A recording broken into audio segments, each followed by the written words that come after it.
The first pose in Sun Salutations deserves a special mention. This pose is called the mountain pose or Tadasana. And the reason why it is a special pose, because this is where the movement part of the practice starts. This is our pose number one. This is where we start our movement practice. Now, this pose is deceptively difficult to hold for a longer period of time. Granted, it's just a standing pose. Essentially, it looks like this, where you stand straight. The straight part is where the effort comes in. Before we jump into this pose, let's do a very simple exercise. Let's just loosen up our muscles and our joints, maybe hop on our feet, loosen our body, and when you're ready, just drop into your normal stance, something like where you would stand on your feet, and see what happens. Maybe your weight is on one hip, maybe it's on the other, maybe your knees are falling inwards, maybe your feet are splaying sideways, maybe your shoulders are hunched over and your neck is protruding. This is your natural pose, whatever that is. This is your natural posture, and it's perfectly fine, because one of the things in yoga that you will learn as we move along is to learn to meet your body where it's currently at, so that we can move it towards a different state. So from this perhaps a hunched over state where everything is kind of collapsing forward, we're going to straighten everything up into a straight pose where we are like a mountain. So if somebody comes in and gives us a push, we're not going to move because we are a mountain.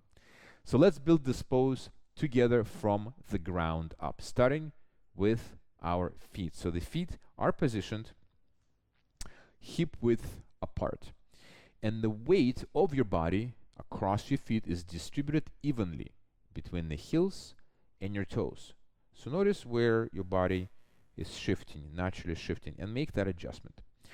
Once you feel nice and steady with your feet, and just by the way, make sure that your feet are nice and parallel to the edges of the mat, so not facing sideways, not facing inwards, nice and parallel.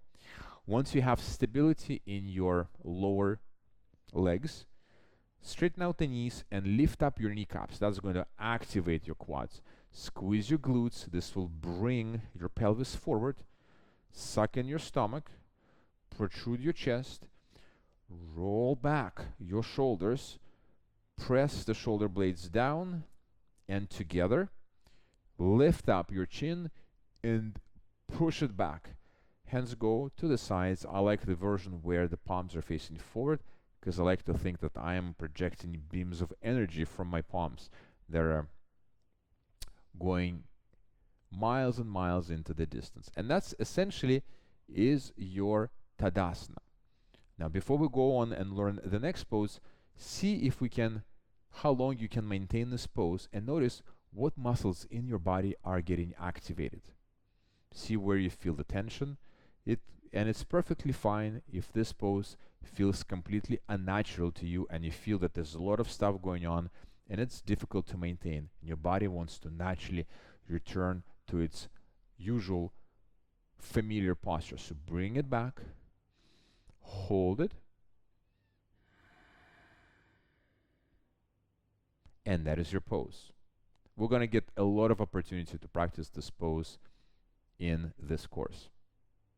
So let's move forward to the next one.